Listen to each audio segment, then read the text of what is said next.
Hello everyone, इस video में हम सीखेंगे कि एक रियल टाइम चैट एप्लीकेशन को किस तरीके से बनाया जाता है Node.js, Express.js and Socket.io library की हेल्प से।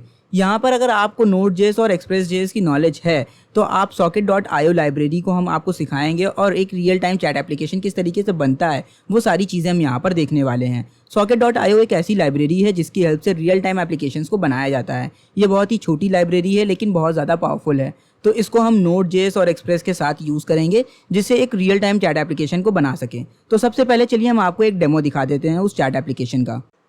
तो यहाँ पर हम अपने वेब ब्राउज़र पर आ गए और यहाँ पर हम लिखेंगे localhost:3000 और इससे होगा क्या कि जो हमारा चैट एप्लीकेशन है वो ओपन हो जाएगा। यहाँ पे सबसे पहले हमें अपना नाम देना होगा। फिलहाल के लिए देखिए ये एकदम ब्लैंक दिख रहा, तो यहाँ पे सबसे पहले हम एक काम करेंगे कि एक नाम दे देंगे। यहाँ पे आप जैसा ही नाम देंगे तो देखिए यहाँ पे लेके आ रहा है 1 पीपल, यानी कि एक पीपल कनेक्ट हो गया जिसका नाम है जारविस। ठीक है, इसके बाद हम करेंगे क्या कि एक और टैब ओपन कर लेते हैं जिसकी हेल्प से हम एक बार फिर से इसी सेम वेबसाइट को या आप कह सकते हैं इसी चैट ऐप को फिर से ओपन करेंगे। ठीक है, ये एक रिस्पॉन्सिव लेआउट है। यहाँ पे देखिए जब फ़ोन में आप देखेंगे तो कुछ इस तरीके से लेआउट दिखेगा जैसा कि लेफ्ट वाले ब्राउज़र पे हमारे दिख रहा। यहाँ पर देखिए हमने फिर से इसको ओपन किया है, तो एक काम करते हैं यहाँ पर दूसरा नाम दे देते हैं। देखिए लेफ्ट साइड पे लिखकर आ रहा है अल्ट्रॉन जॉइन द चैट।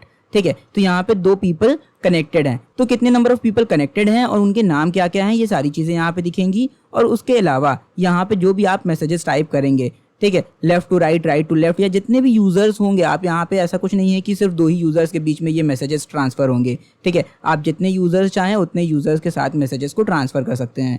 और अगर हम इसके छोटे छोटे फीचर्स की बात करें तो यहाँ पे देखिए आप मैसेजेस को सेंड या रिसीव कर सकते हैं। कोई यूज़र कब ज्वाइन कर रहा है, कब लेफ्ट कर रहा है आपको पता चल जाएगा। कितने नंबर ऑफ़ यूज़र्स कनेक्टेड है वो आपको दिखेगा, और हर यूज़र का नाम क्या क्या है जो भी चैट में है, ये सारी चीज़ें आपको देखने को यहाँ पे मिलेंगी।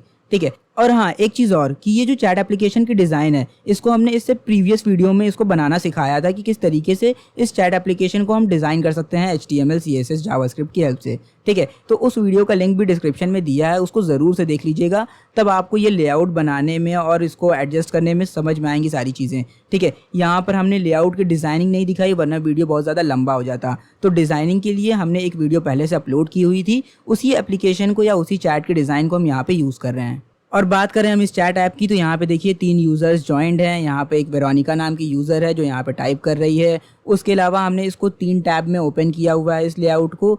और उसके बाद यहाँ पर देखिए इस एप्लीकेशन पे हम करके आ रहे हैं, यहाँ पे चैट वैट जो भी मैसेजेस वगैरह सेंड या रिसीव करना है ये सारी चीज़ें यहाँ पर होंगी। तो हम जैसे ही चैट एप्लीकेशन को क्लोज़ करेंगे तो हमें नोटिफिकेशन मिल जाएगी कि this user has left the chat, this user has left the chat, और यहाँ पर सिर्फ एक यूज़र रह गया। तो चलिए इसको बनाना शुरू करते हैं।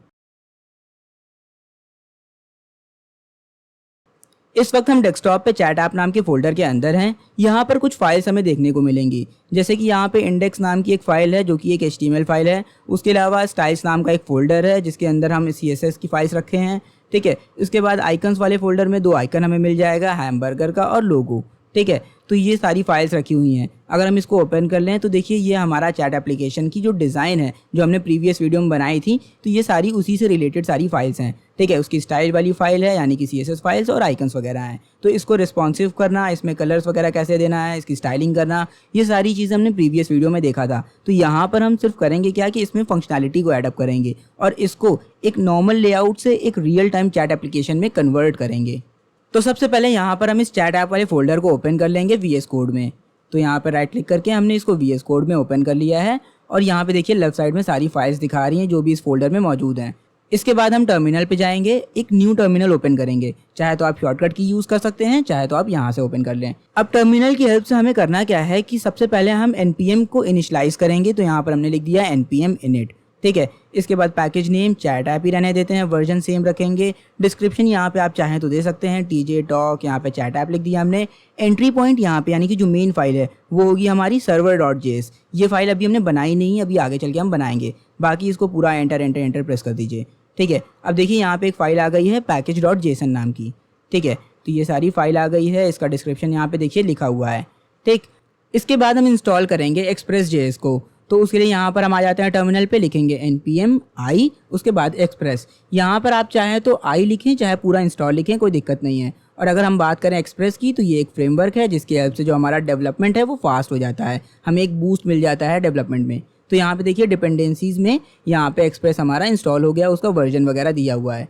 और इसके बाद हम इंस्टॉल करेंगे नोडमॉन को। तो यहाँ पे हमने लिखा npm i नोडमॉन और इसके बाद -D।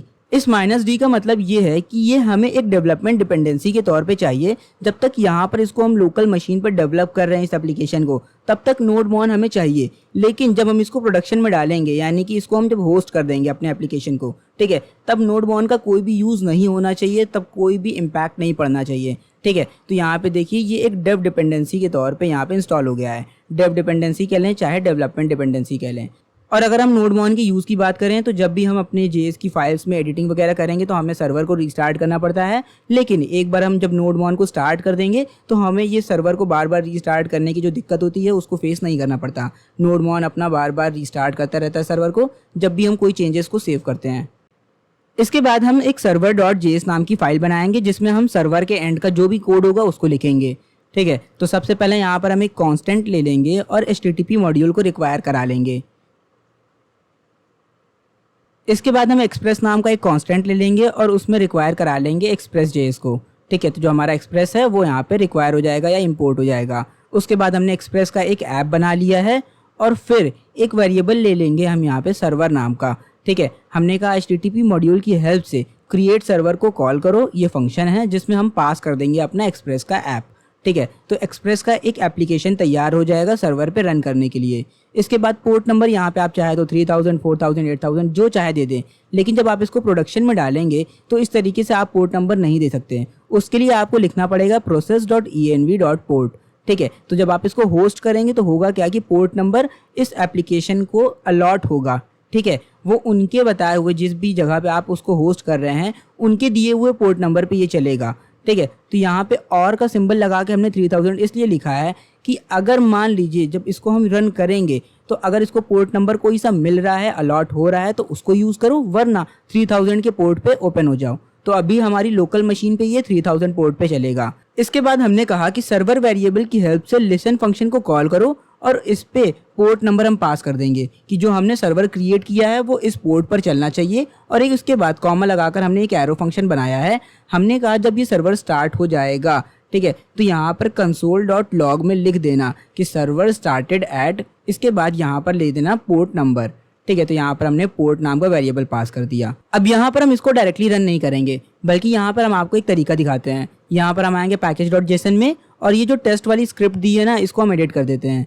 यहाँ पर हमने लिखा नोडमॉन और स्पेस दे के लिख देंगे जिस भी स्क्रिप्ट को हमें रन करना है। तो हमने कहा server.js। यहाँ पे आप चाहे तो सिर्फ सर्वर भी लिख सकते हैं, ठीक है। तो मेरी आदत एक्सटेंशन को लिखना, तो हम यहाँ पे server.js लिखेंगे।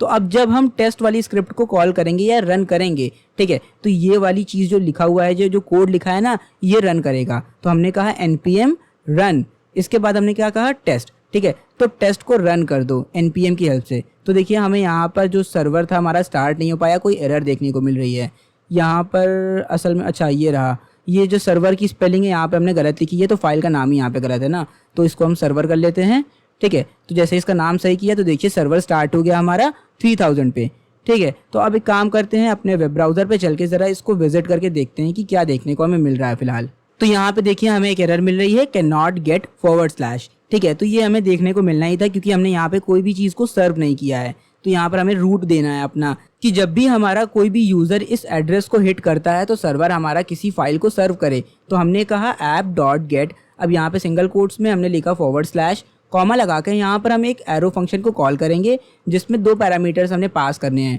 ठीक है। पहला है रिक्वेस्ट और दूसरा है रिस्पॉन्स।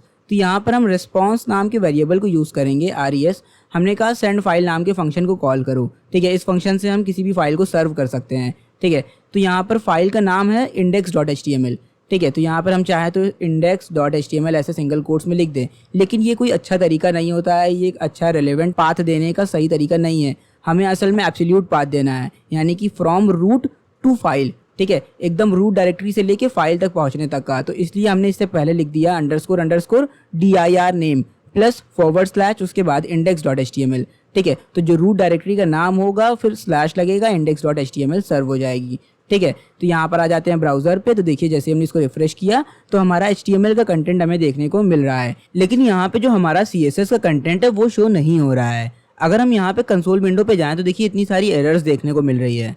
असल में ये एरर्स इस वजह से देखने को मिल रही है क्योंकि Node.js की हेल्प से जब हम इसको सर्व कर रहे हैं, यानी कि इस HTML फाइल को जब हम Node.js की हेल्प से सर्व कर रहे हैं, तो जो इसकी CSS फाइल है या JS वाली फाइल्स हैं उनको ये जो है एडअप नहीं कर पा रहा है या लिंक नहीं कर पा रहा है। ठीक है, तो HTML इससे पहले जब हमने खोला था नॉर्मली तो वो चल रहा था, लेकिन Node.js की हेल्प से नहीं चल रहा है। तो Node.js में इस तरह की फाइल्स को सर्व करने का एक अलग तरीका है। तो उसके लिए यहाँ पर हमने एक पब्लिक नाम का फोल्डर बना लिया है और ये जो स्टाइल्स वाली फाइल है और जो हमारा आइकन्स वाला फोल्डर है उसको हम यहाँ पे पब्लिक वाले फोल्डर के अंदर रख देंगे।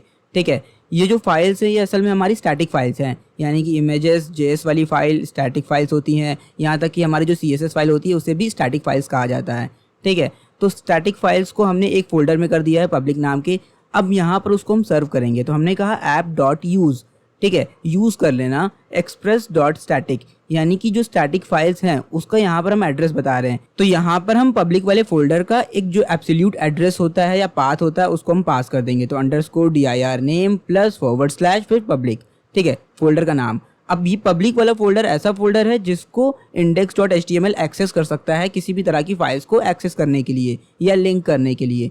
ठीक है, तो जो CSS फाइल्स हैं या JS फाइल्स हम रखेंगे, स्टाइल्स वाली आइकन्स वाली फाइल्स हैं, वो सारी चीज़ें यहाँ पर लिंक हो जाएंगी। अब यहाँ पर अपने ब्राउज़र पे चलते हैं, हम इसको किया देखिए रिफ्रेश, तो आइकन आ गया हमारा और जो स्टाइल्स वगैरह थी वो भी अप्लाई हो गई हैं। अब यहाँ पर हम आपको एक चीज़ दिखाते हैं, हम अपने HTML फाइल में आएंगे तो यहाँ पे देखिए लिंक टैग में इसका जो href की वैल्यू है यहाँ पे लिखा है स्टाइल्स के अंदर index.css फाइल है, लेकिन यहाँ पे देखिए स्टाइल्स वाला फोल्डर तो पब्लिक फोल्डर के अंदर है ना, और सही तरीके से देखा जाए तो एड्रेस ऐसे होना चाहिए था public/style/index.css। तो ऐसा इस वजह से है क्योंकि जब आप स्टैटिक फाइल्स को सर्व करते हैं, जैसे यहाँ पे एक फोल्डर था /public, ठीक है, तो पब्लिक फोल्डर को हमने क्या किया, सर्व कर दिया है, तो उसको लिखने की या उसको मेंशन करने की कोई ज़रूरत नहीं है। आप डायरेक्टली उसके अंदर जो भी चीज़ों को टारगेट करना है आप उसका पाथ दे दीजिए। ठीक है, अब हम अपने सर्वर को स्टॉप कर देते हैं, तो यहाँ पर हम Ctrl+C दबाएंगे।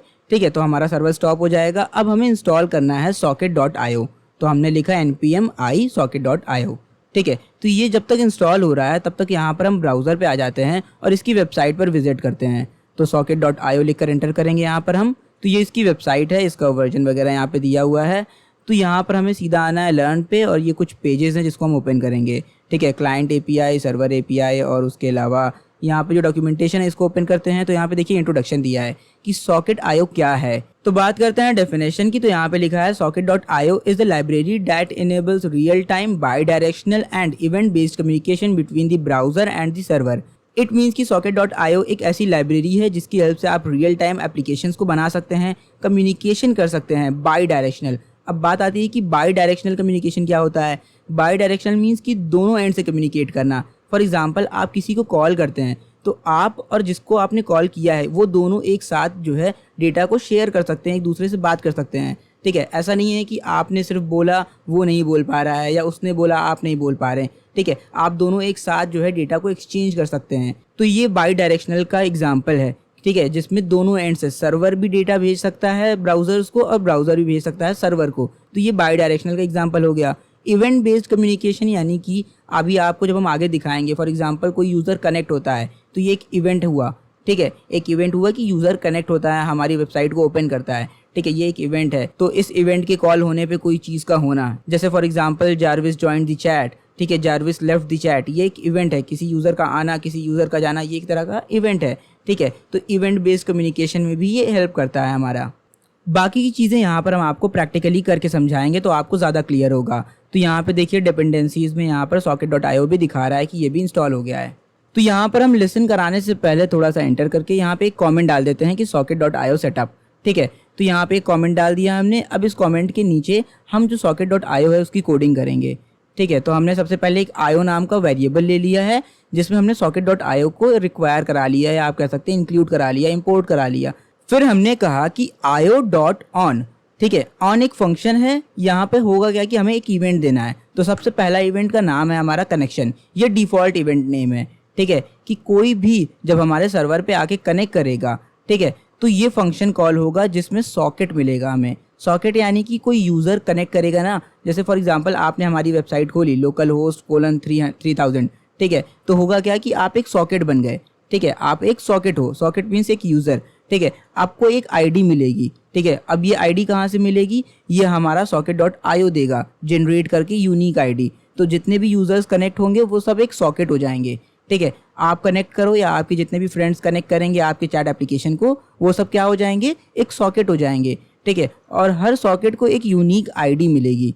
तो यहाँ पर हम चाहते हैं कि जब ये इवेंट कॉल हो, जब कोई भी पर्सन कनेक्ट करेगा हमारी वेबसाइट को खोलेगा, ठीक है, तो हम चाहते हैं socket.io करो क्या कि console.log पे सॉकेट की जो आईडी है वो प्रिंट कर दो। ठीक है, कि जो पर्सन कनेक्ट कर रहा है उसकी आईडी प्रिंट कर दो। ठीक है, यहाँ पे ये बस हम ये चेक कराने के लिए कर रहे हैं कि हाँ हमारा जो सॉकेट कनेक्शन है वो बना है कि नहीं। ठीक है, क्योंकि यहाँ पर हमें कनेक्शन स्टैब्लिश करना है। अब बात आती है कि किस तरीके से पता चलेगा कि कोई भी यूज़र या क्लाइंट हमारे साथ रियल टाइम कनेक्शन बनाना चाहता है socket.io की हेल्प से। ठीक है, पता कैसे चलेगा। ठीक है, यहाँ तो हम सर्वर साइड पे socket.io को यूज़ कर रहे हैं ना, तो इसकी एक क्लाइंट API हमें मिलती है जब हम इसको इंस्टॉल करते हैं। ठीक है, तो यहाँ पर हम HTML फाइल पे एकदम नीचे आ जाएंगे। यहाँ पर हम एक और स्क्रिप्ट टैग को लिंक करेंगे। ठीक है, इसको अभी हम एक्सप्लेन करेंगे। तो इसका जो SRC है उसमें हम देंगे /, इसके बाद हम लिखेंगे socket.io/socket.io.js। ठीक है, तो ये हमारा नया एड्रेस है या आप कह सकते हैं पाथ है। अब आप सोचेंगे कि इस नाम का कोई भी फाइल या ऐसा कोई पाथ तो यहाँ पे एग्जिस्ट ही नहीं कर रहा है, तो ये कहाँ से आ गया। ठीक है, तो जब socket.io को आप इंस्टॉल करते हैं तो ये क्लाइंट API की तरफ से आपको लिंक करने का एक तरीका मिलता है। ठीक है, तो यहाँ पे देखिए, यहाँ पे क्लाइंट API वाली जो फाइल हमने ओपन की है ना, तो क्लाइंट API को यूज़ करने का ये तरीका है। ठीक है, कि Node.js को क्लाइंट साइड पे जो यूज़र्स होंगे, यूज़र्स को तो HTML फाइल ही दिखनी है ना, तो जब वो ओपन करेगा तो इस तरीके से कनेक्ट कर सकता है socket.io को। ठीक है, सर्वर की जो सॉकेट है उसको इस तरीके से कनेक्ट कर पाएगा। ठीक, तो यहाँ पे 2 तरीके दिए हैं जिसमें से हम पहला वाला यूज़ कर रहे हैं। आप चाहें तो दूसरा भी यूज़ कर सकते हैं, कोई दिक्कत नहीं है। ठीक है, तो जो सिंपल लगा मुझे मैंने उसको यूज़ कर लिया।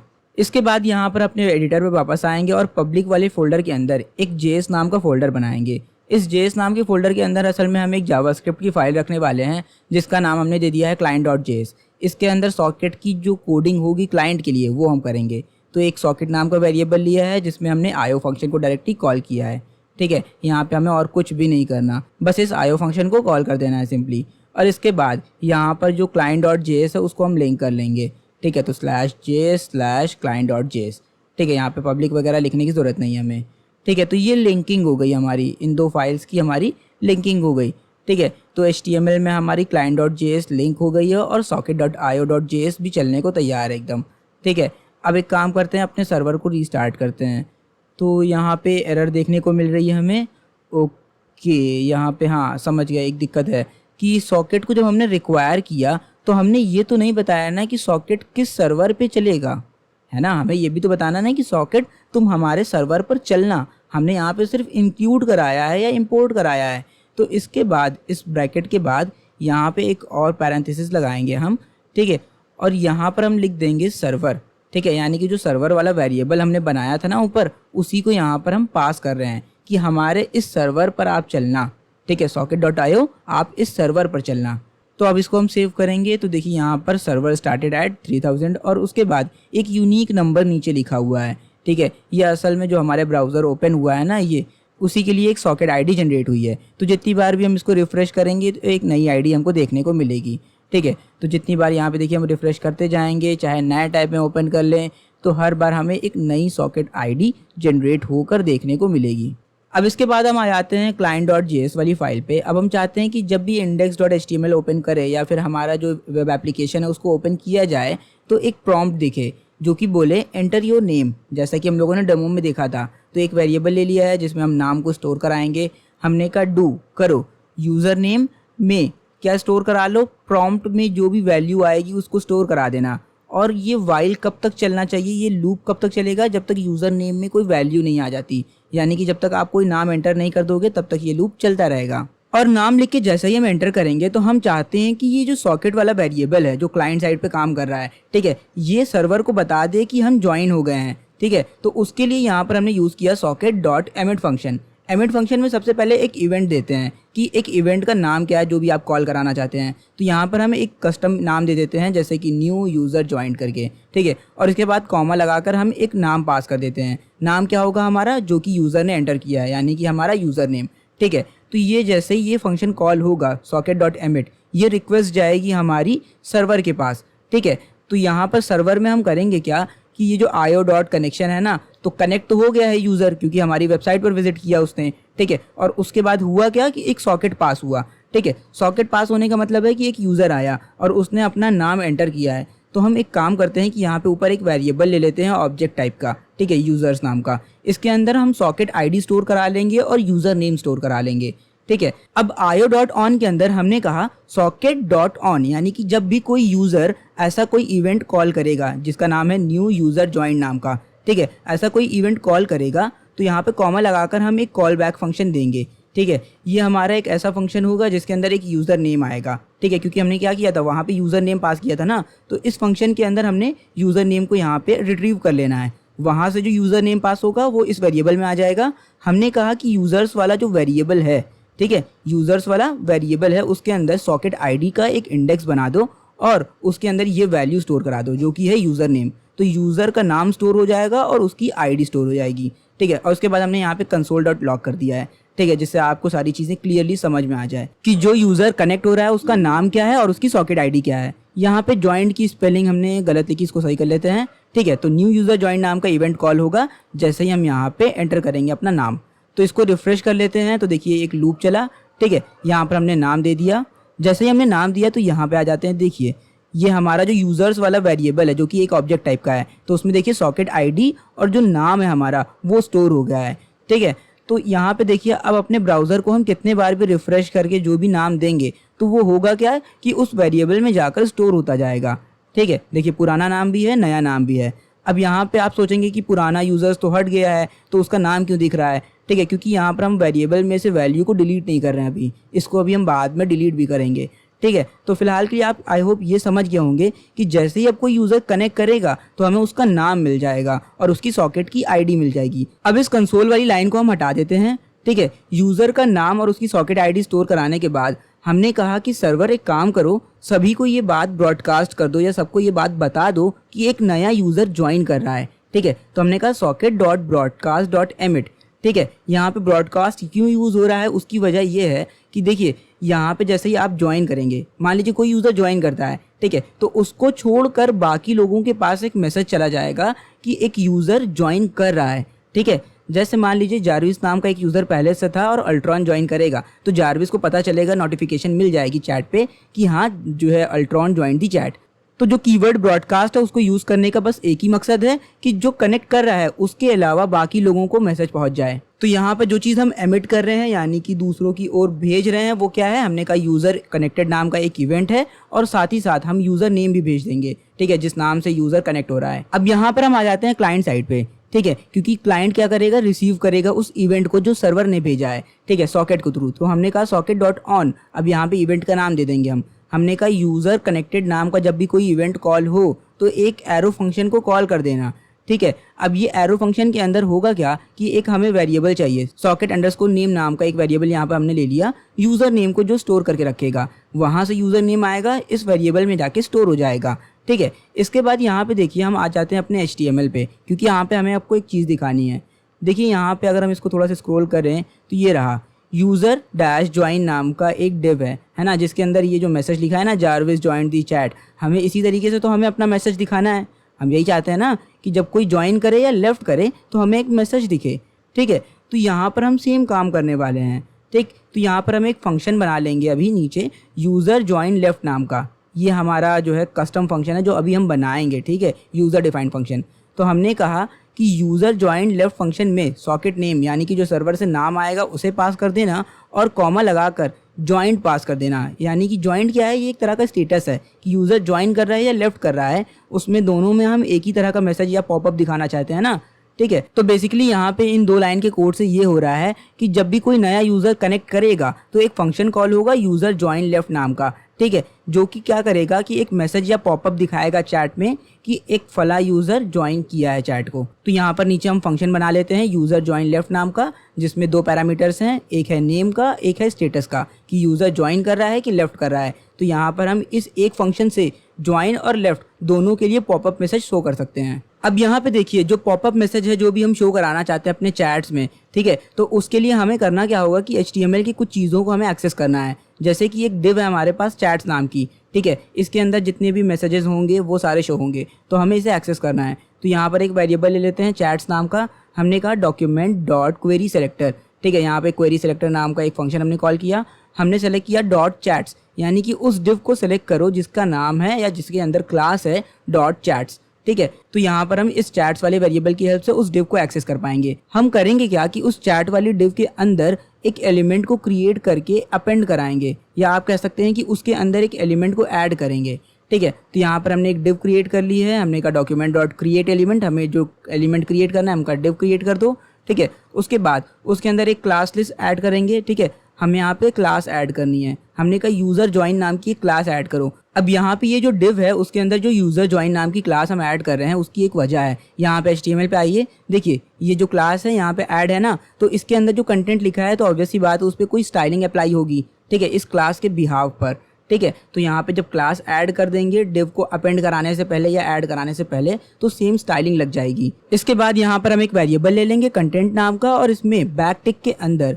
बैक टिक लगाएंगे, ये सिंगल कोट नहीं है, ठीक है। यहाँ पर हमने एक पी टैग ले लिया और एक बी टैग लेंगे, बी टैग के अंदर हम नाम रख देंगे, ठीक है। जिस तरीके से HTML में वो जो डिव है ना उसका स्ट्रक्चर था बिल्कुल वैसा ही हमें यहाँ पे उसके अंदर का कंटेंट लिखना है। तो यहाँ पे पी टैग के अंदर यहाँ पे एक बी टैग लिया है जिसमें नाम होगा, यानी कि नाम बोल्ड दिखेगा। उसके बाद हमने स्टेटस को प्रिंट कर दिया, यानी कि ज्वाइन प्रिंट होकर आएगा, द चैट उसके बाद लिख कर आएगा और पी टैग क्लोज हो गया। उसके बाद हमने कहा डिव वाले वेरिएबल में जो इनर HTML है, ठीक है, उसमें क्या करो कंटेंट वाला वेरिएबल डाल दो, ठीक है। तो एक डिव तैयार हो जाएगी जिसकी क्लास होगी यूजर ज्वाइन, और उसके अंदर ये कंटेंट जो ऊपर वाला हमने कंटेंट वाले वेरिएबल में दिया है ना वो सब कुछ होगा, ठीक है। आई होप यहाँ तक आपको समझ में आ गया। इसके बाद चैट्स में डॉट लगाएंगे, ठीक है, हम चाहते हैं अपेंड करा दो एक चाइल्ड, ठीक है, अपेंड करा दो एक चाइल्ड, और चाइल्ड का नाम क्या है, असल में चाइल्ड का नाम एक वेरिएबल है जो कि है डिव हमारा, ठीक है। तो इससे क्या होगा कि अब जब भी कोई यूज़र नया ज्वाइन करेगा तो एक डिव क्रिएट होकर वहाँ पे अपेंड हो जाएगी, ठीक है। तो उसके लिए यहाँ पर अब इसको टेस्टिंग करते हैं। अब यहाँ पर हम दो टैब खोलेंगे, तो पहले यहाँ पर इसको एक नाम दे देते हैं जारविस करके, ठीक है। इसके बाद इसको हम थोड़ा सा अलग साइड कर देते हैं और ये वाला जो है इसको अलग कर दिया। इसको फिर से रिफ्रेश करते हैं तो यहाँ पे एक और नाम दे देते हैं अल्ट्रॉन, ठीक है। तो यहाँ पे देखिए एक डिव आ गई है अल्ट्रॉन जॉइंट दी चैट। ऊपर का कंटेंट जैसा था स्टैटिक वैसा ही है, लेकिन अब एक डायनेमिक कंटेंट, रियल टाइम एक कंटेंट जनरेट हो रहा। देखिए यहाँ पे उसको हमने फिर से रिफ्रेश करके नया नाम दिया, तो वेरोनिका जॉइंट दी चैट, ठीक है। तो ज्वाइनिंग का यहाँ पर अब हमें मैसेज देखने को मिल जाएगा, ठीक है। अब यहाँ पर हमें जो लेफ्ट है या यूज़र डिस्कनेक्ट होगा तो उसका मैसेज हमें दिखाना है कि जब भी कोई यूज़र डिस्कनेक्ट हो तो हमें एक यहाँ पे पॉपअप देखने को मिलना चाहिए। अब देखिए डिस्कनेक्ट वही यूज़र होगा जो एक बार कनेक्टेड है। तो आईओ डॉट ऑन कनेक्शन के अंदर यहाँ पर हम एक और इवेंट बनाएंगे, हमने कहा सॉकेट डॉट ऑन, ठीक है। जब भी ऐसा कोई इवेंट हो, अब यहाँ पे एक डिफॉल्ट इवेंट है डिस्कनेक्ट नाम का, ठीक है। तो डिस्कनेक्ट नाम का जब भी कोई इवेंट कॉल होगा तो एक काम करना है, एक एरो फंक्शन कॉल कर देना, ठीक है। जब भी कोई यूज़र डिस्कनेक्ट होगा तो क्या होगा, एक एरो फंक्शन कॉल हो जाएगा। यहाँ पर हमें क्लाइंट साइड से कोई भी रिक्वेस्ट भेजने की ज़रूरत नहीं है, कुछ भी भेजने की ज़रूरत नहीं है, ठीक है। तो यहाँ पर हमने कहा जैसे ही ये इवेंट कॉल हो तो एक काम करना socket dot broadcast dot emit, ठीक है। इस बार फिर से ब्रॉडकास्ट कर देना, ठीक है, किसको, जो डिस्कनेक्ट हो रहा है उसको छोड़कर बाकी सबको, ठीक है। सॉकेट क्या होगा, देखिए यहाँ पे जब भी कोई यूज़र कोई भी इवेंट या कोई भी हरकतें करेगा तो वो एक सॉकेट है ना। तो हमने कहा सॉकेट जब डिस्कनेक्ट हो रहा है तो एक इवेंट कॉल करो यूज़र डिस्कनेक्टेड नाम का, ठीक है। और उसके बाद एक वेरिएबल ले लो यूज़र नाम का, और जितने भी यूज़र्स तुमने सेव करके रखे हैं सर्वर पर उसमें से सॉकेट की आईडी निकाल लो, ठीक है। जो यूज़र डिस्कनेक्ट कर रहा है उसकी आईडी निकाल लो, और उस आईडी से क्या निकाल लेंगे हम, यूज़र का नाम, समझ रहे हैं, ठीक है। तो सॉकेट की आईडी के बिहाफ पर हमने उस यूज़र का नाम निकाल लिया और एक यूज़र वेरिएबल में जो है स्टोर करा दिया। फिर हमने कहा कि डिलीट कर दो उस सॉकेट आईडी को जो भी शख्स रिमूव करके जा रहा है या हमारे चैट एप्लीकेशन को छोड़ कर जा रहा, ठीक है। अब यूज़र डिस्कनेक्टेड नाम के इवेंट के लिए हमें एक कोड लिखना पड़ेगा क्लाइंट साइड पे, ठीक है, कि जब भी कोई यूज़र डिस्कनेक्ट हो तो क्या हो। तो जो ऊपर वाला कोड हम यूज़र कनेक्टेड के लिए लिख रहे थे वही सेम कोड यहाँ पर यूज़र डिस्कनेक्टेड के लिए लिखेंगे हम, ठीक है। यहाँ पे कॉमा लगाएंगे, एक एरो फंक्शन फिर से हम क्रिएट करेंगे और यहाँ पर एक यूज़र नाम का वेरिएबल ले लिया है जिसमें यूज़र नेम स्टोर होगा, ठीक है। वहाँ से जो भी नाम आएगा वो यहाँ पे दिखेगा हमें, ठीक है। फिर हमने कहा यूज़र जॉइन लेफ्ट वाले फंक्शन को कॉल करो, उसके अंदर जो नाम आ रहा है उसको पास कर देना और स्टेटस में पास कर देना लेफ्ट, ठीक है। कि अब यहाँ पर लिख के आएगा कि कोई भी यूज़र जो भी उसका नाम होगा लेफ्ट द चैट, जैसे जारविस लेफ्ट द चैट या अल्ट्रॉन लेफ्ट द चैट। ठीक है, अब इसको ट्राई कर लेते हैं एक बारी। ब्राउजर को हम करेंगे रिफ्रेश, यहाँ पे एक नाम दे देते हैं, ठीक है, जैसे यहाँ पे जारविस, तो राइट साइड में लिख के आ रहा है जारविस जॉइन द चैट, ठीक है। उसके बाद यहाँ पे राइट साइड वाले को भी रिफ्रेश करके एक नाम दे देते हैं, तो अल्ट्रॉन जॉइन द चैट। अगर हम यहाँ पे एक नया टैब ओपन करेंगे, ठीक है, पुराने वाले को क्लोज करेंगे तो अल्ट्रॉन लेफ्ट द चैट। और यहाँ पे ये जो नल लेफ्ट द चैट लिख के आ रहा है वो इस वजह से आ रहा है क्योंकि देखिए हमने कोड को चेंज किया, लेकिन हमने यहाँ पे ब्राउजर जो हमारे खुले हुए थे उनको बंद नहीं किया था, ठीक है। तो अभी ये डिबगिंग चल रही ना हमारी, अभी डेवलपमेंट हमारा कंप्लीट तो हुआ नहीं है, तो ये छोटी मोटी चीज़ें अभी हमें देखने को मिलेगी। फिलहाल देखिए अब जब भी यूज़र ज्वाइन करेगा या लेफ्ट करेगा तो इस तरीके से हमें मैसेज देखने को मिलेगा। तो यहाँ पे आप जितनी बार चाहें ज्वाइन करें, लेफ्ट करें, कुछ भी करें, कोई दिक्कत नहीं है, ठीक है। ये जो नल वाली दिक्कत है वो इस वजह से खाली आ रही थी अभी, क्योंकि देखिए हमने कोड को तो चेंज कर दिया था लेकिन वेबसाइट हमारी ओपन थी ना, तो ओपन के हिसाब से वो रिस्पॉन्स कर रही थी। अगर हम ब्राउज़र कट करके इसको ओपन करते तो सब कुछ सही से चलता, ठीक है। अब बात आती है कि जो भी यूज़र्स कनेक्ट कर रहे हैं उनके नाम को शो करना और कितने नंबर ऑफ़ यूज़र्स हैं काउंट शो करना, ठीक है। अब देखिए जितने भी नंबर ऑफ़ सॉकेट कनेक्ट होंगे वो यूज़र्स नाम के वेरिएबल में स्टोर है, ठीक है। तो हम चाहते हैं जब भी कोई यूज़र ज्वाइन करे तो जो लिस्ट है हमारी वो अपडेट हो, ठीक है। तो हमने कहा जैसे ही यूज़र ज्वाइन करे, अब यहाँ पर हम io.emit फंक्शन यूज़ कर रहे हैं। io.emit फंक्शन इसलिए यूज़ कर रहे हैं क्योंकि हमें सभी को लिस्ट भेजनी है, हमें ऐसा नहीं करना है कि जो भी कनेक्ट हो रहा है उसको छोड़ के बाकी सबको जाए, ठीक है। हमने कहा कि हर एक सॉकेट को टारगेट करो, तो हर सॉकेट को टारगेट करने के लिए io.emit यूज़ होता है। socket.emit यहाँ पे हम यूज़ नहीं कर रहे हैं, ठीक है, ध्यान दीजिएगा। हमने कहा io.emit जितने भी सॉकेट्स हैं, जितने भी लोग हैं, उनको एक इवेंट पास कर दो यूज़र लिस्ट नाम का, और उसमें यूज़र्स वाला वेरिएबल पास कर देना, ठीक है। यूज़र्स वाले वेरिएबल में सॉकेट आईडी रहेगी हमारी और जो भी सॉकेट के नाम है वो सारे रहेंगे, ठीक। तो ये पास हो जाएगा। इसके बाद अब यूज़र जब डिस्कनेक्ट करेगा तब भी तो हमें यूज़र की जो लिस्ट है उसे अपडेट करना होगा, तो हमने कहा कि जब डिस्कनेक्ट हो तो इसी सेम लाइन को फिर से हम पास कर देंगे, ठीक है। तो जब भी यूज़र कनेक्ट होगा या डिस्कनेक्ट होगा, यूज़र लिस्ट नाम का एक इवेंट हर एक के पास जाएगा, ठीक है, हर एक के पास जाएगा। कि अब एक काम करते हैं कि उस इवेंट को मैनेज करने के लिए क्लाइंट साइड पे कोड लिखेंगे। हमने कहा socket.on यूज़र लिस्ट, जब भी यूज़र लिस्ट नाम का कोई भी इवेंट मिले तो देखना कि उसके अंदर यहाँ पे एक एरो फंक्शन लगाएंगे, क्या यूज़र्स आ रहे हैं। यहाँ पर हम लिस्ट पास कर रहे हैं ना सर्वर साइड से, ठीक है। तो सर्वर ने एक लिस्ट भेजी जो कि स्टोर हो जाएगी यूज़र्स वाले वेरिएबल में। तो इस वेरिएबल की हेल्प से अब यहाँ पर हम जो HTML होगा उसको हम एक्सेस करेंगे और उसमें चेंजेस करेंगे, ठीक है। तो यहाँ पे आ जाते हैं HTML पे, इसको थोड़ा सा ऊपर स्क्रॉल करते हैं तो देखिए ये डिव है हमारे पास, ठीक है, यूज़र्स विंडो। इसके अंदर देखिए यूज़र्स लिस्ट नाम की एक डिव है, ठीक है। इस यूज़र्स लिस्ट वाली डिव के अंदर पी टैग है ढेर सारे जिसके अंदर यूज़र के नाम दिए हुए हैं, ठीक है। इस यूज़र्स लिस्ट नाम की डिव के अंदर सारे पी टैग हैं जिनके अंदर यूज़र के नाम दिए हैं। और इसके ऊपर अगर आप देखेंगे तो एक H4 टैग है, ठीक है। इसमें अंदर क्या दिया है हमने, काउंट दिया है, कितने नंबर ऑफ़ यूज़र्स हैं।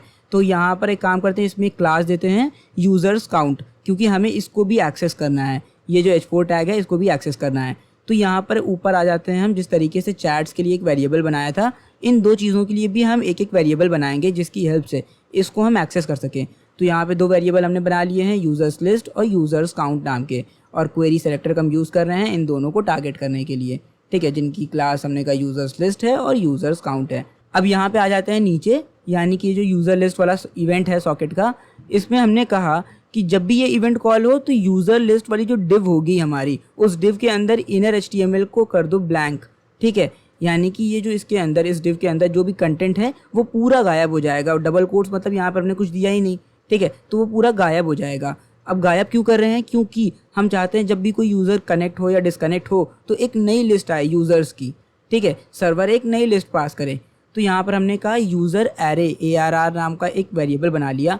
हम जो ऑब्जेक्ट है ना, जो यूज़र्स वाला जो ऑब्जेक्ट है, ठीक है, जो पास हो रहा है सर्वर के थ्रू, तो उसमें से हम वैल्यूज़ निकाल रहे हैं और वैल्यूज़ में हमें मिल जाएंगे यूज़र के नाम, ठीक है। तो उन ऑब्जेक्ट में से हमने यूज़र नेम निकाल लिया, फिर एक लूप लगा देंगे।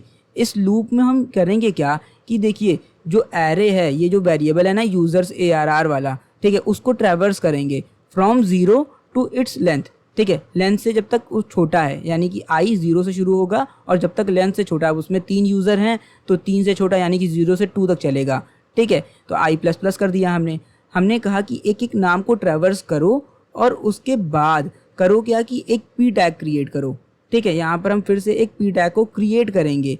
अब पी टैग को क्यों क्रिएट कर रहे हैं, क्योंकि देखिए वो जो यूज़र लिस्ट वाली डिव थी ना हमारी डिव, ठीक है। तो उस div के अंदर सारे p टैग थे, तो हमें यहाँ पे p टैग को क्रिएट करना है।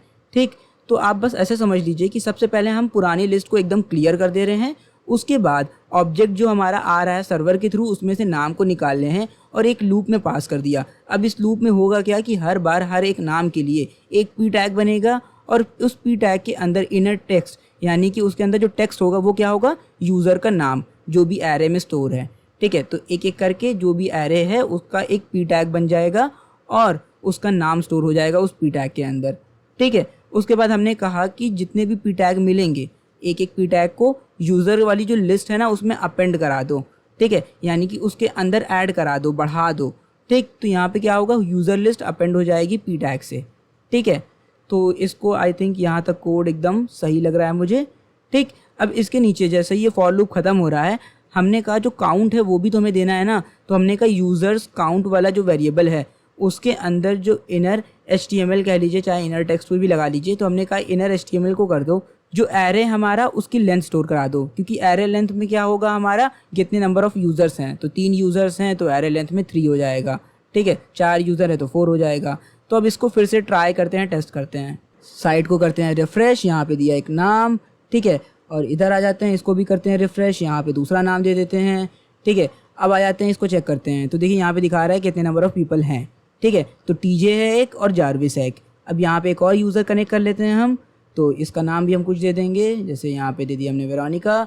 ठीक है, तो देखिए TJ, जारविस, वेरोनिका, ये सारी चीज़ें रियल टाइम हो रही है, पेज लोड नहीं हो रहा है। ठीक है, मैसेजेस आ रहे हैं, जा रहे हैं, जो नोटिफिकेशन है वो मिल रही है, जैसे join the chat, left the chat, ये सारी चीज़ें रियल टाइम में हो रही है। ठीक है, तो यहाँ पे देखिए फिर से हमने अल्ट्रॉन को ज्वाइन कराया, तो यहाँ पे 4 यूज़र हो गए, TJ, जारविस, वेरोनिका, अल्ट्रॉन। और जो डिस्कनेक्ट करेगा तो देखिए उसके नाम हट रहे हैं। यहाँ पे देखिए लेआउट थोड़ा सा स्ट्रक्चर उसका ख़राब हो रहा है, उसकी हाइट बढ़ जा रही है ना, ये असल में इसको यहाँ पर अभी हमें ठीक करना है।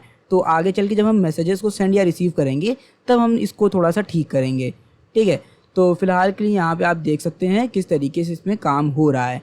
तो यहाँ तक हमने यूज़र के ज्वाइन और लेफ्ट करने पे नोटिफिकेशन दे दी और जो यूज़र्स की लिस्ट है और जो यूज़र काउंट है इसको अपडेट कर लिया। अब बात आती है मैसेजेस को सेंड या रिसीव करने की। तो देखिए ये जो लिस्ट है इसको हम हटा देते हैं क्योंकि ये वैसे भी हटी जानी है, और ये जो यूज़र ज्वाइन है इसको भी हम हटा देते हैं। ठीक है, तो इस जो टेम्पलेट है हमारा उसका जो भी बाकी जो एक्स्ट्रा पोर्शन उसको हम हटा ही देते हैं तो बेहतर है। ठीक है, अब यहाँ पे ये जो इनपुट टैग और बटन टैग है ना, इन दोनों को हम एक ID दे देते हैं। ID क्यों दे रहे हैं, क्योंकि देखिए हमें इनपुट टैग की वैल्यू चाहिए होगी मैसेज को सेंड करने के लिए, यानी कि जो भी आप मैसेज टाइप करेंगे, और बटन जब क्लिक होगा तभी तो मैसेज जाएगा ना, तो इसलिए हमें बटन पे जो है जावास्क्रिप्ट लगानी है। तो यहाँ पर हमने बटन टैग और इनपुट टैग पे ID दे दी है, और जो बटन का जो टाइप है इसको हम कर देते हैं बटन। और यहाँ पे देखिए ऊपर 2 डिव दी हुई हैं चैट्स वाली डिव के अंदर, जिनकी क्लास है मैसेज, एक इनकमिंग के लिए एक आउटगोइंग के लिए है।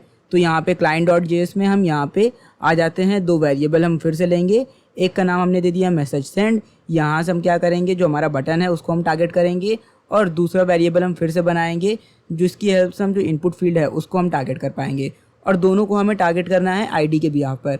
तो यहाँ पे जो क्लास लगी हुई है इसको हम रिप्लेस कर देते हैं हैश से। ठीक है, तो यहाँ पे हम ID टारगेट कर पाएंगे। अब यहाँ पे थोड़े से हम कमेंट डाल देते हैं, जैसे कि ये जो socket.emit है न्यू यूज़र ज्वाइंट वाला, इससे पहले हमने लिख दिया it will be called when you will join. ठीक है, इसके बाद ये जो socket.on यूज़र कनेक्टेड है इसके लिए हमने लिख दिया notifying that user is joined. ठीक है, यूज़र ज्वाइन हो गया है।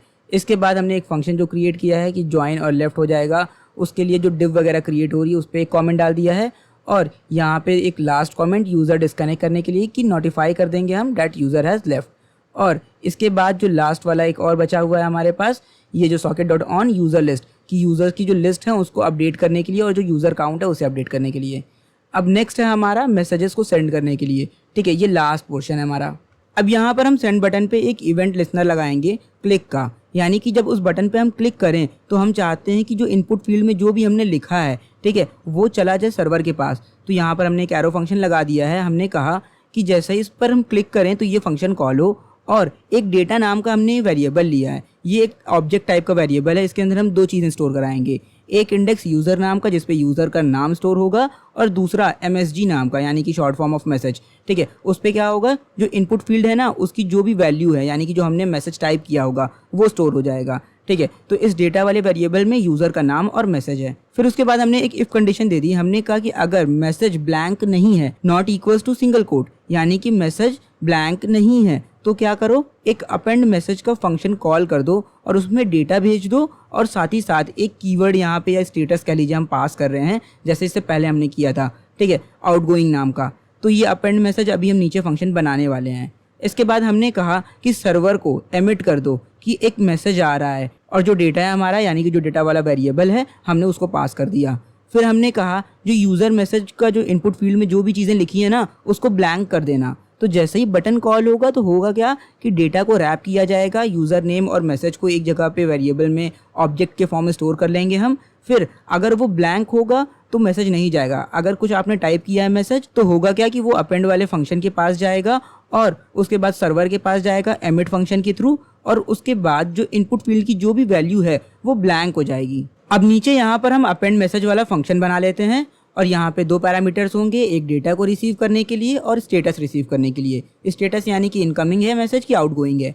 देखिए यहाँ पे इनकमिंग और आउटगोइंग के बिहाफ पर जो CSS है वो अप्लाई होगी। जैसे आउटगोइंग वाला मैसेज जो हम भेज रहे हैं वो राइट साइड दिखेगा और इनकमिंग वाला लेफ्ट साइड, और दोनों के कलर्स में थोड़ा सा फ़र्क होगा।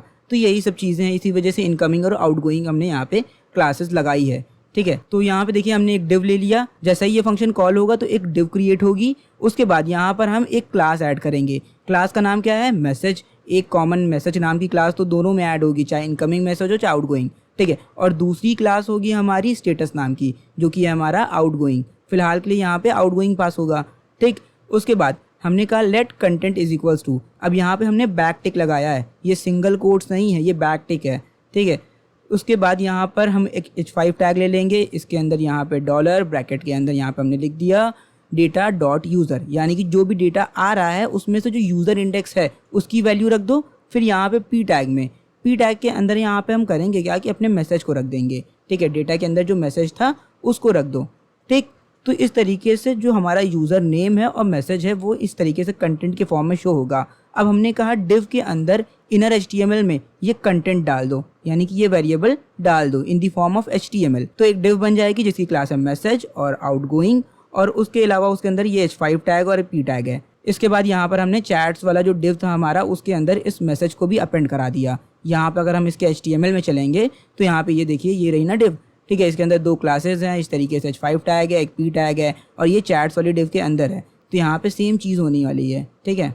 और यहाँ पे एक चीज़ की दिक्कत है कि यहाँ पे जो बटन टैग है ना हमारा, इसकी असल में ID है यूज़र सेंड, ठीक है। और यहाँ पे अगर हम आ जाएंगे, इसको थोड़ा स्क्रॉल अप करते हैं, तो यहाँ पे लिखा है मैसेज सेंड, तो इसकी ID को हम यहाँ पे ठीक कर लेते हैं, तो ये हो जाएगा यूज़र सेंड, ठीक है। तो अब आई थिंक सारी चीज़ें एकदम चलने को तैयार हैं। तो इसको हम फिर से रिट्राई करते हैं। इसको किया रिफ़्रेश, तो यहाँ पे हमने TJ लिख दिया है नाम, तो TJ ज्वाइंड। इसको रिफ़्रेश किया, अब यहाँ पे जारविस, तो जारविस कनेक्टेड। अब मैसेज भेज कर देखते हैं, तो यहाँ पे किया सेंड, तो आखिरकार आया तो सही, ठीक है। तो यहाँ पे देखिए अब हमारे एंड पे दिख रहा है, ठीक है, लेकिन देखिए दूसरे एंड पे अभी मैसेज नहीं जा रहा, क्योंकि सॉकेट ने जो चीज़ें एमिट की है वो सर्वर पे उसको हैंडल करने के लिए कुछ हमने बनाया ही नहीं है, कोई कोड लिखा ही नहीं है, ठीक है। तो यहाँ पे ये जो चीज़ें एमिट हो रही हैं उसके लिए सर्वर साइड पे भी हमें कोड लिखना पड़ेगा कि मैसेज नाम का जब इवेंट कॉल हो, ठीक है, जब भी मैसेज नाम का कोई इवेंट कॉल हो तो क्या करना है हमें। अब हम सेम प्रोसेस यूज़ करेंगे। यहाँ पर हम लिखेंगे socket dot on function,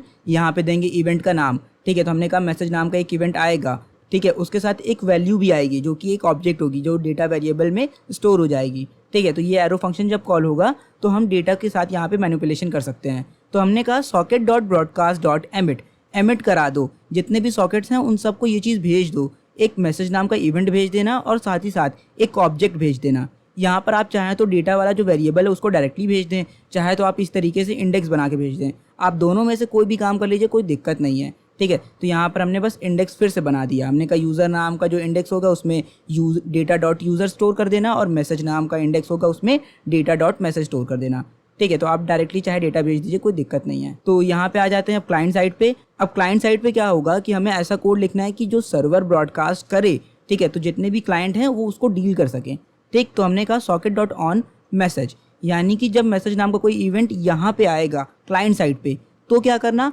append message को कॉल कर देना और उसमें डेटा को भेज देना, और साथ ही साथ अब मैसेज हमारा आ रहा है ना, तो ये इनकमिंग मैसेज है, जब हम भेज रहे थे तो आउटगोइंग था, लेकिन हमारे पास आ रहा है तो ये इनकमिंग हुआ, किसी और ने हमको भेजा है तो ये क्या हुआ, इनकमिंग मैसेज। और एक चीज़ और कि वहाँ पर हमने एक ऑब्जेक्ट पास किया था जो यहाँ पे डेटा वाले वेरिएबल में आ रहा है, ध्यान दीजिएगा, वहाँ पे अलग अलग दो वैल्यूज़ पास किए थे, इसका मतलब ये मत सोचिएगा वो दोनों कर्ली ब्रेसेस के अंदर थी, ठीक है। अब यहाँ पे फिर से रीटेस्टिंग करेंगे हम अपने एप्लीकेशन की और चेक करते हैं कि कम से कम सारी चीज़ें अब सही से चल रही हैं कि नहीं, ठीक है। तो यहाँ से मैसेजेस को सेंड करते हैं तो इधर हाई गया और इधर साइड रिसीव हो गया, ठीक है। तो देखिए अब मैसेजेस सेंड भी हो रहे हैं और रिसीव भी हो रहे हैं, ठीक है।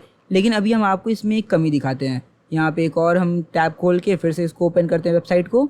यहाँ पर हमने फिर से लिखी सारी चीज़ें और देखिए यहाँ पे अल्ट्रॉन जॉइन दी चैट, ठीक है। तो यहाँ से मैसेजेस भेज रहे हैं, इधर किया हमने हाय अल्ट्रॉन हूँ मैं, ऐसे करके सेंड किया।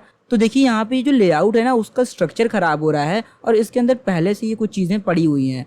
तो एक काम करते हैं, यहाँ पर आ जाते हैं टेम्पलेट पे, ठीक है। इसको यहाँ से हम हटा देते हैं क्योंकि हमें इसका कोई भी काम नहीं है, हमें सारी चीज़ें एकदम अब ब्लैंक चाहिए, ठीक है। इसके बाद यहाँ पर हम क्लाइंट साइड पे आ जाते हैं।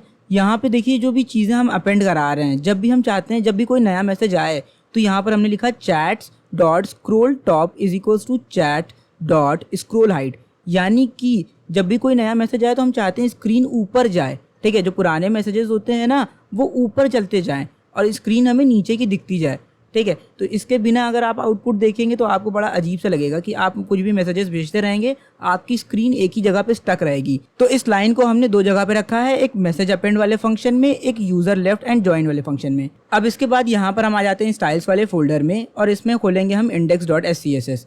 देखिए अभी हो क्या रहा था कि जो हाइट है हमारी वो बढ़ जा रही थी अचानक से, ठीक है। तो उसको भी हमें ठीक करना है और उसके अलावा यहाँ पर हम चाहते हैं कि अपने लेआउट में कहीं पे भी हमें स्क्रॉल बार देखने को ना मिले। तो यहाँ पर हम एस्ट्रिस्क के अंदर यानी कि यूनिवर्सल सिलेक्टर के अंदर हमने लिख दिया webkit scroll bar display none, ठीक है। तो जितने भी स्क्रॉल बार हैं वो डिस्प्ले नन हो जाएंगे। अब आ जाते हैं थोड़ा सा नीचे, तो यहाँ पे देखिए ये रहा ना div डॉट चैट्स, हम चाहते हैं कि इसकी जो ओवरफ्लो वाई इंडेक्स पे प्रॉपर्टी है वो ऑटो हो जाए, ठीक है। कोई भी चीज़ चाहे तो ओवरफ्लो कर जाए, स्क्रॉल बार होगा लेकिन दिखेगा नहीं, ध्यान दीजिएगा। हमने ये नहीं कि स्क्रॉल बार हटा दो, हमने कहा स्क्रॉल बार दिखे नहीं, ठीक है, लेकिन वो मौजूद होगा असल में। तो अब यहाँ पर हम सर्वर को रीस्टार्ट करके देखते हैं। तो टेस्ट वाली स्क्रिप्ट को हमने फिर से रन कर दिया है और एक चीज़ और जो हमसे गलती हो गई थी SCSS में, इसको हमने एडिटिंग में ठीक किया है। तो यहाँ पर देखिए आपको मिनिमम हाइट को हटाकर हाइट कर देना है सिर्फ, ठीक है।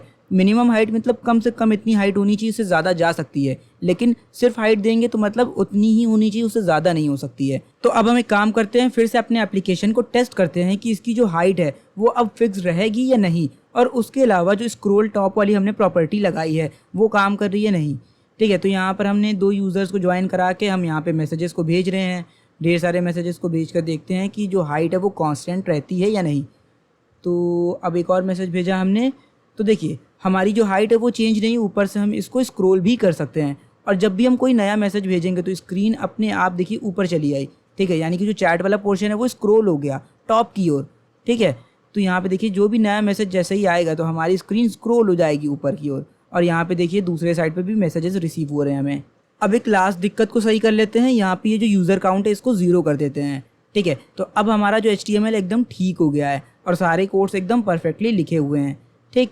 तो आई थिंक यहाँ पे जो हमारा चैट एप्लीकेशन है वो कंप्लीट होता है और यहाँ पे कोई भी दिक्कत नहीं है। इनकेस अगर आपको कोई भी दिक्कत लगती है या कोई भी कोड्स आपके ऐसे हैं जो चल नहीं रहे हैं तो आप कमेंट करिएगा ज़रूर से, ठीक है। तो हम आपकी जो भी प्रॉब्लम होगी उसको डीबग करने की कोशिश करेंगे।